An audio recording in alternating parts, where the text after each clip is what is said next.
Ho ho, what's up? Another day. Alright, so today we're going to keep going with thermodynamics. We're going to talk about calorimetry stuff, and then we're going to get into Hess's law. Right, so let's go ahead and start with calorimetry.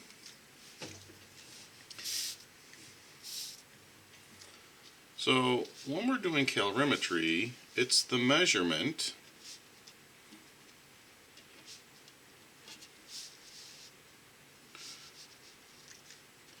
of heat flow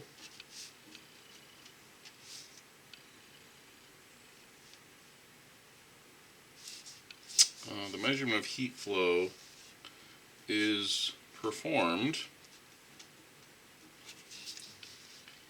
in a calorimeter.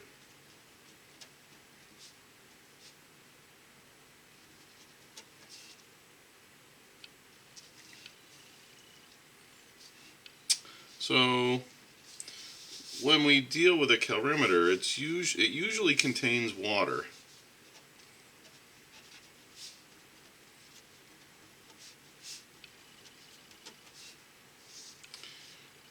And other known materials.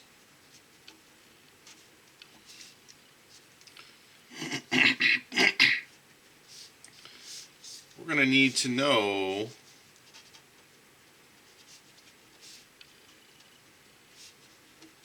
the heat capacity,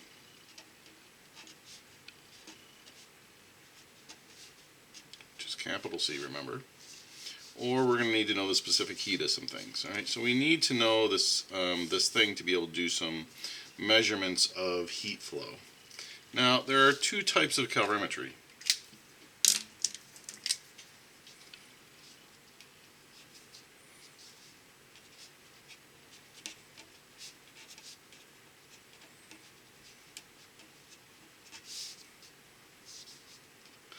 Oops, let's make that a 1. So the first type is constant pressure calorimetry.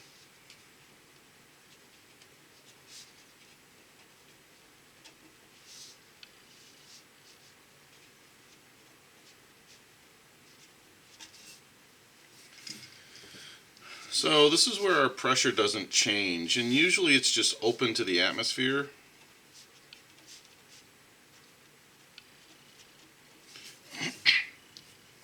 And if we were in class, this is one of the labs that I would do, but you probably did one, you may have done one last year with some calorimetry stuff. So last time you were in your chem class. So generally what we do with this is we take like a styrofoam coffee cup, right? And usually we have a lid, all right, just a styrofoam lid, right, that goes on here, and there's a thermometer that goes in here. So we have a thermometer in here, right, and then the lid kind of goes over the top of it, but it's not sealed tight, right? It's not sealed tight, so there's a lid here, right, and air can get in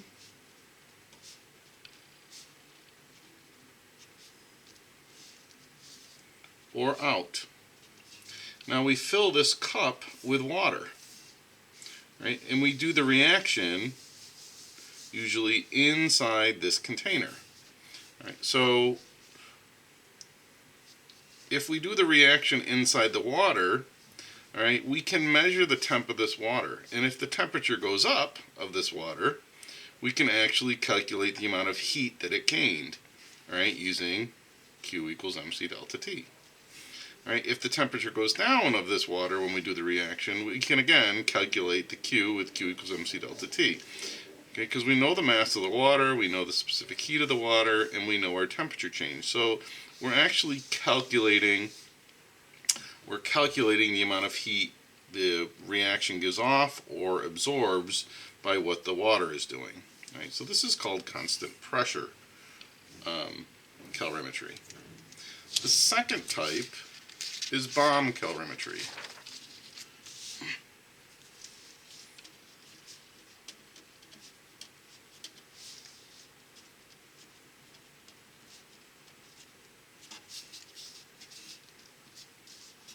It's also called constant volume calorimetry.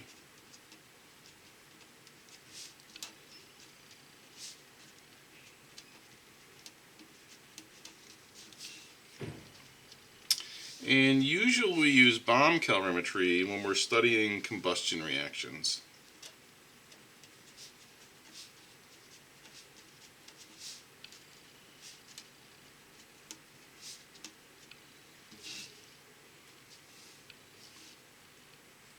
Now, there's a nice picture, there's a kind of a picture in the textbook, all right, but in a bomb calorimetry, all right, you actually have a sealed container, and it's really insulated, all right, and okay, there's a thermometer that still goes in here, right, but it's sealed, okay, so this is your thermometer, and we still have a liquid in here, usually, not always, all right. But this whole thing is sealed, no air and no out. Okay, so this is a constant volume. All right, and we can do some measurements just like we did with the other types of calorimetry. And usually we'll do combustion reactions in here. Right. So that's the second type. And you're gonna see what we can do with these. Now, another thing that's important is that this is insulated.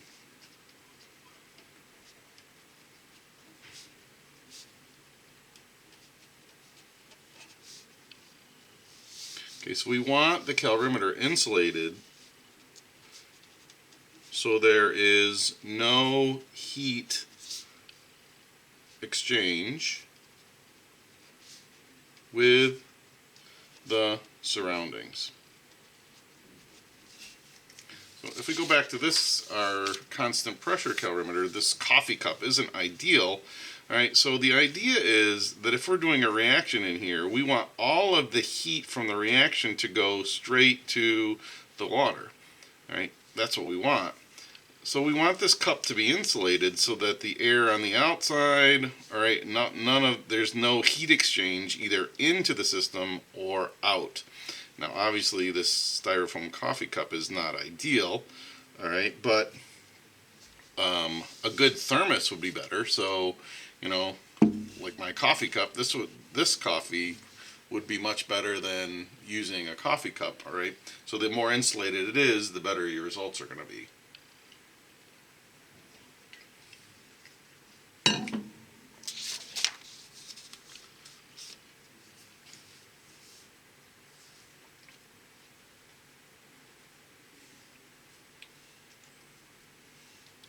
So,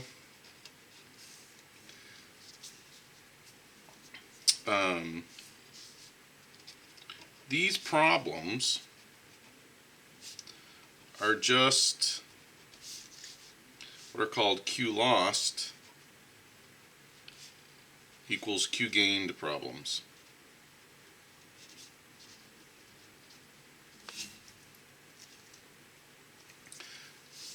So let me just give you a quick example. All right, so let's say that I have just a styrofoam cup. Okay, and let's say that we have some HCl in here and a thermometer. And we're going to throw some zinc in here. So we're going to take HCl plus zinc, and it goes to ZnCl2 and H2 gas. Right? So we're going to throw some zinc in. I don't know, maybe we have a chunk of it. So if we have the initial temperature of this water, now remember it's an aqueous solution, so this is really water with the HCl dissolved in it. All right, if I have the initial temperature, when I throw the zinc in, the reaction starts. And that reaction is either going to give off heat, and if it gives off heat, the water temperature is going to go up, or it's going to absorb heat and the water temperature is going to go down. So this temperature of this water we can calculate using Q equals mc delta T. This is of the water. Well, by the law of conservation, the energy lost or gained by the reaction has to go somewhere. So it's either going to go to the water or it's going to be absorbed from the water. Q of the reaction is going to equal the negative Q of the calorimeter.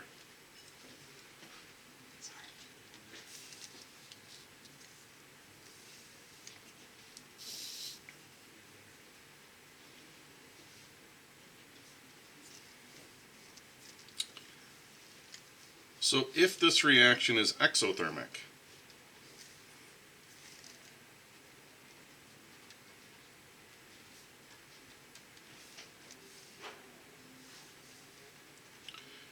Q of the reaction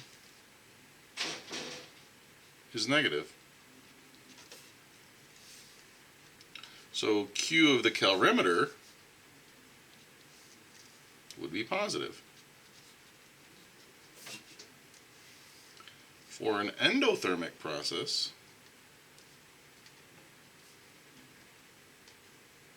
or for endothermic reactions, Q of the reaction is positive, so Q of the calorimeter would be negative.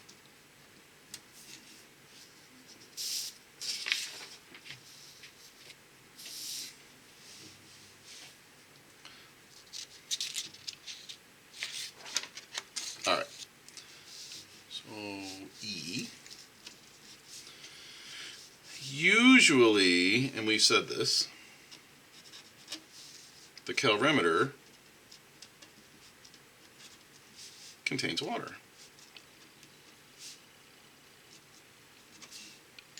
So the Q for our calorimeter we're going to use is MC delta T. Okay? Because we're looking at the temperature change of the water. So usually when we're doing, especially when we're doing constant pressure calorimetry, we usually use water and make the calculation there. So if it contains something else, if the calorimeter contains another substance, or if we do bomb calorimetry, generally we're going to use the Q for our calorimeter is going to equal capital C, or heat capacity of the calorimeter, delta T. Okay, so it kind of depends what we're dealing with, and it's going which one you're going to use. All right, so let's try a couple problems here. So let's try this one. When 20.0 grams of NH4NO3 is added to 125.0 grams of water in a calorimeter,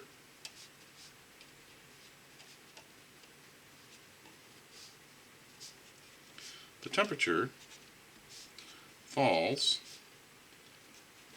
from 20.0 degrees C to 9.90 degrees C. Calculate the heat, or the Q, of the reaction. Alright, so as soon as you see water, okay, as soon as you see water, we're really talking about using MC delta T. So the Q, or the heat of our reaction, is going to equal the negative Q of our calorimeter. So the heat of our reaction, the heat of the reaction is going to equal negative MC delta T. Okay. So we know that the temperature of that water is going down.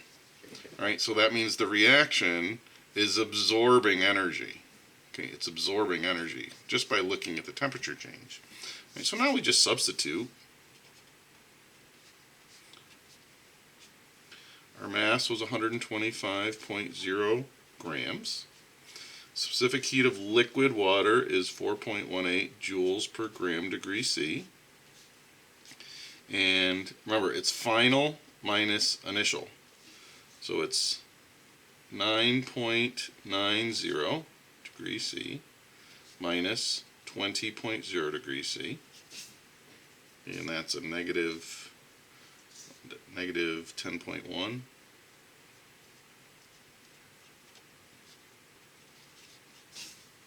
Okay, so we do this math, and the Q of the reaction is equal to positive 5280 joules.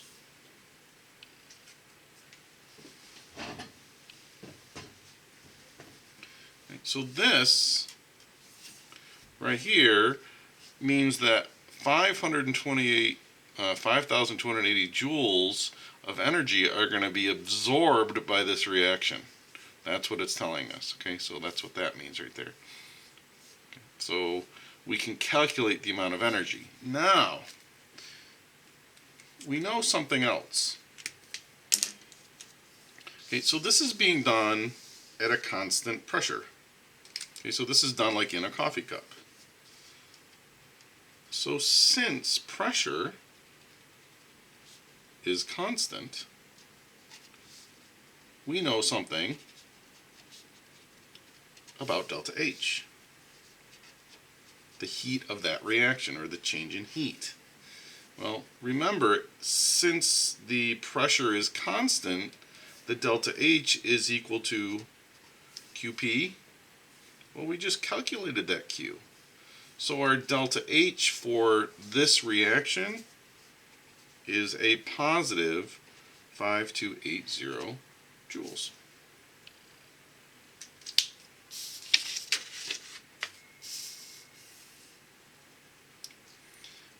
So let's try another one.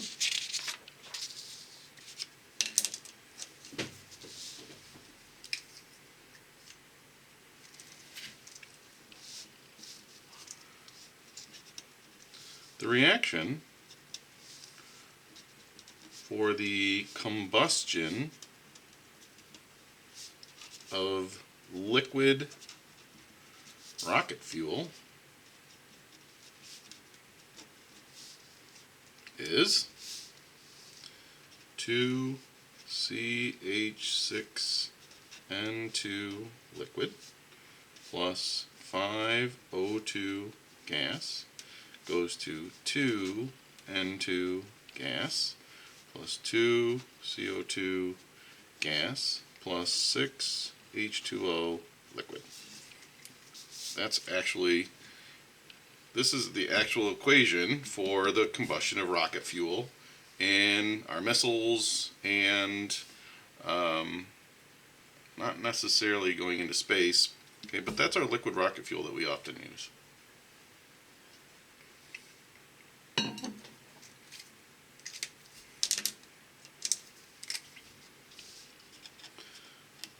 When 4.0 grams of methyl hydrazine, which is that's what this is,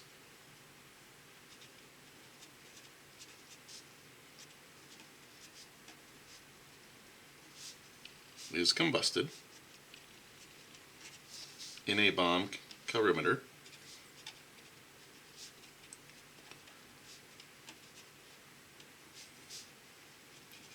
the temp of the calorimeter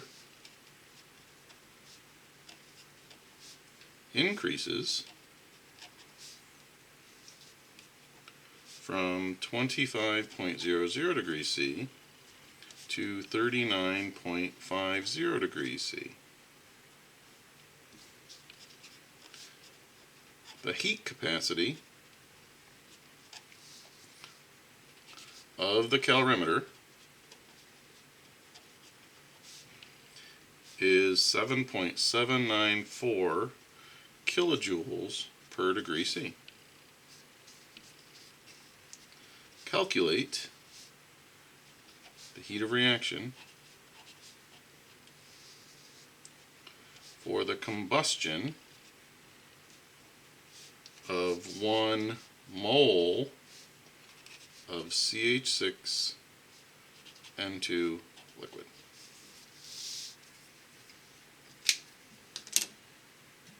All right.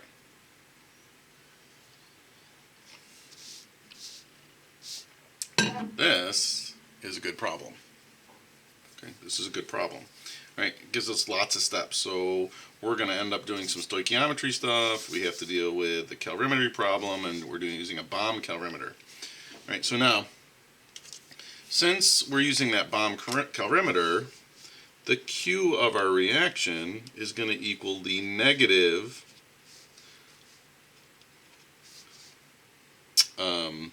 heat capacity of the calorimeter times delta T.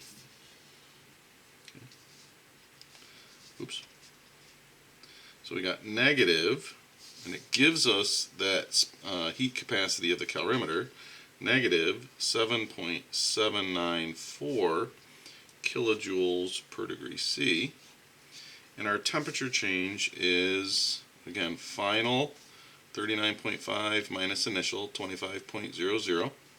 So we get 14.50 degrees C. So it turns out that the Q of our reaction is negative 113.00 kilojoules. Okay, so this is an exothermic process. Now, that makes sense. We're burning stuff. Lots of energy is going to be given off. Right? So now, we want this, okay, we want to know how many kilojoules in a mole. All right. Well, we don't have a mole. Okay, we have 4.0 grams. So the very first thing we have to do is convert this into moles. So we're going to take number of moles equals given mass over gram formula mass. Our mass is 4.0 grams. Right? If we calculate the GFM of this, right, we got 12, 6, 28. This turns out to be 46.1 grams per mole. So it turns out that we have 0.0868 moles of the methylhydrazine. Okay. So what that's saying stoichiometrically is that if I have 0.868 moles of this, it's going to produce 113.00 kilojoules. Okay, so we can use that stoichiometric ratio to figure out how many in 1 mole. So we can say, hey, look it. If I have 0.0868 moles, and it gives off a negative 113.00 kilojoules, how many does it give off for 1 mole? And if we cross multiply, it turns out that it gives off a negative 1.301.5 kilojoules per mole. This is our delta H, and it's the Q of the reaction.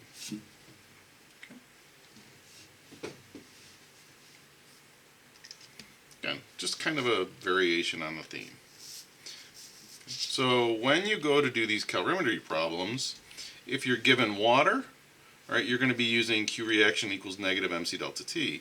If you're given a bomb calorimeter or something that you don't know, you're probably going to use Q reaction equals negative C cal delta T.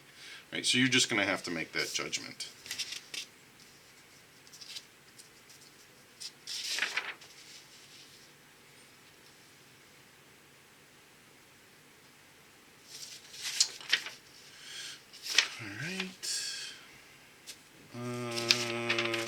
We're going to go on to what's called Hess's law. And again, this is more ways to calculate your delta H. Alright, that's what we're kind of really dealing with here. So this is called Hess's law.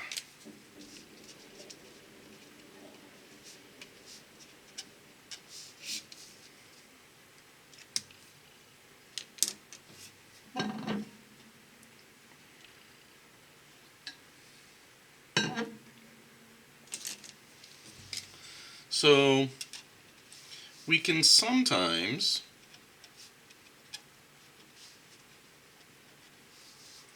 calculate delta H for a reaction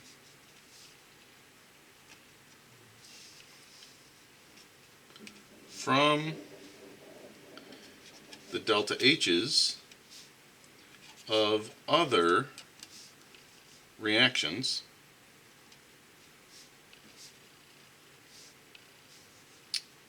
and not do calorimetry.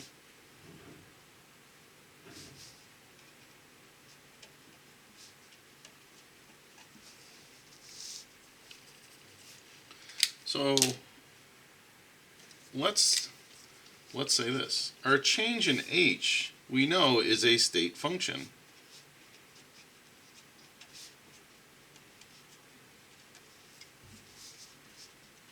Which means no matter the path, okay, it doesn't matter what the path is, the delta H of a reaction is the same.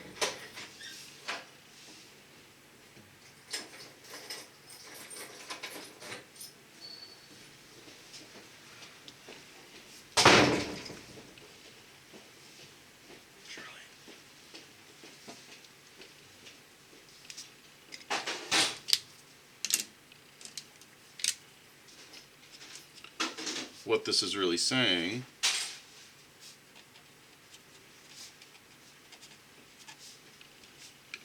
is the delta H of a reaction is the same whether there's a one-step or multiple-step reaction.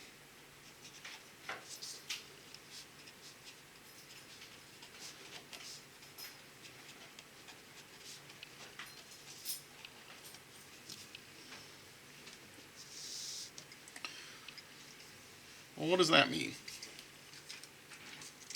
So most of the time what we've talked about so far is that we've had one reaction, it goes off, and it gives us a delta H. Either energy is absorbed or energy is given off. In reality, that's not usually what happens. Usually we have multiple steps.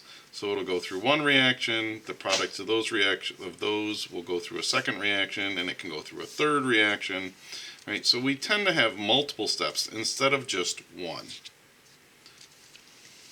So when we're calculating our delta H overall, we can take the delta H of step 1 plus the delta H of step 2 plus the delta H of step 3 for as many steps as there are. So if we take the delta H's of each step, add them all together, it will give us the delta H of a reaction. All right, so let's just look at one.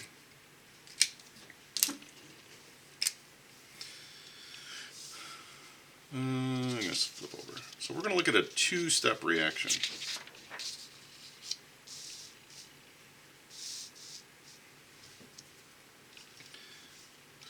So carbon solid will react with 1/2 O2 gas to produce CO gas.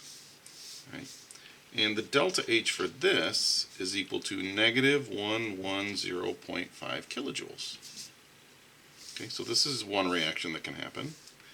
And then carbon monoxide gas can react with 1/2 oxygen gas, and it will produce CO2 gas. And the delta H of this reaction is negative 283.0 kilojoules. So we have two separate reactions. Right? This would be step 1. Carbon would react with the oxygen and we would produce CO gas. And then that CO gas comes down here and becomes a reactant. It reacts with oxygen, produce CO2 gas. So this would be step 2. Now, what would the overall reaction be? Well, if we add both of these together, okay, this CO, it crosses off because it's on both sides. All right. So now we're just going to add these together. So on the reactant side, we have C solid. Okay. We have a half O2 here and a half O2 here, so that just becomes O2 gas. Okay. And the only product we have now is CO2 gas. Okay. So this right here is the overall reaction. So both of these happen. We have this step and then this step happens. Okay. Now, if I know the delta H of this and the delta H of this, now I can get the delta H of this guy just by adding these two. So if I add those two numbers, negative 110.5 plus negative 283.0, the overall delta H is equal to a negative 393.5 kilojoules. Right. And this is what's called Hess's law.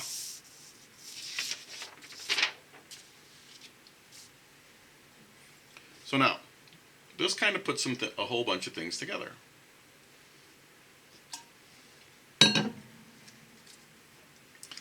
So we're going to just try, we're going to do 3 problems, all right?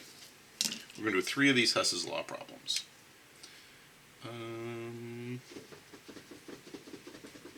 Let's see, do I have enough room on this piece of paper? Just in case, let's go ahead and go to a different one.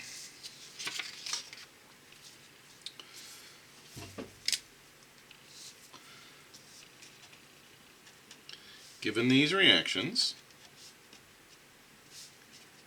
calculate the delta H of the overall reaction. So we have S solid plus O2